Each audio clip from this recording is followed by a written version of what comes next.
Уважаемые коллеги, Соттун чечими менен камакка алынган жана өндүрүлгөн мүлктү сатуу боюнча жаңы электрондук аукцион системасы ишке киргизилди. Ал Жогорку сотко караштуу сот департаментинин алдындагы Адилет сот маалыматтык технологиялар мекемеси тарабынан иштелип чыккан. Анын бет ачары Жогорку сотунун төрагасы Медербек Сатыев жана аукцион системасын иштеп чыгуу боюнча жумушчу топтун катышуусунда өттү.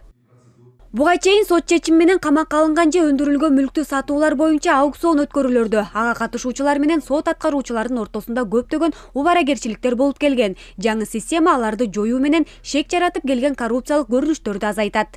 Электрондук соода аянтчасы жарандардын жана мамлекеттин кызыкчылыгында камакка алынган жана өндүрүлгөн мүлктү ачык айкын, ыкчам жана адилеттүү сатууга багытталган механизм. Соодаларды санарип форматка өткөрүү, кагаз түрүндөгү документ жүгүртүүнү толугу менен жокко чыгарып, адам фактарын азайтууга мүмкүндүк түзөт. Ошону менен катар коррупциялык тобокелдиктерди азайтууга жана аукцион процедураларын тездетүүгө жардам берет. Система колдонуучуларга өзүн өзү каттоону, аукционго коюлган лоттор боюнча бардык керектүү маалыматтарды эркин алуу мүмкүнчүлүгүн жаратат. Электрондук аукцион системасында арыз тапшыруудан тартып сооданын жыйынтыгын чыгарууга чейин толугу менен автоматташтырылган. Аукциондун уюштуруучусу болуп сот аткаруучу саналат. Ал электрондук соода аянтчасына автоматташтырылган аткаруу өндүрүшүү маалыматтык системасы аркылуу лот боюнча маалыматты жана бардык керектүү документтерди тиркеп жайгаштырат. Аукцион боюнча жарыялар соода башталганга чейин кеминде 20 күн мурун расмий платформага жарыяланат. Эң негизгиси баягы электрондук колтамга болуш керек.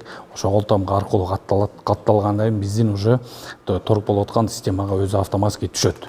Түшкөндө андан аркы арыз берүү жагы, катышуу жагы, акча төлөө жагы бүт бардыгы өзүгө шаговой көрсөтүлүп турат. Ошо менен катышат дагы. Эсили жеңүүчү болуп табылса, жеңүүчү болду деген өзүнө SMS түрдө маалымат келет. Жеңилип кала турган болсо ал дагы өзүнчө маалымат келет. Эгерде мурун өткөрүлүп жаткан торг 2 киши катыша турган болсо, кимиси көп сунуш бергенге чейин өткөрүлсө, азыркы учурда торг болгон күнү 24 саат бою өткөрүлөт. Ошол күнү саат 23:59 бүтөт. Жыйынтыгын мурун ОЗЭК же кагаз түрүндө баягы айтып келе турган болсо, катышуучуларга бул жерде ошол жеке кабинет аркылуу катышуучуларга жөнөтүлөт.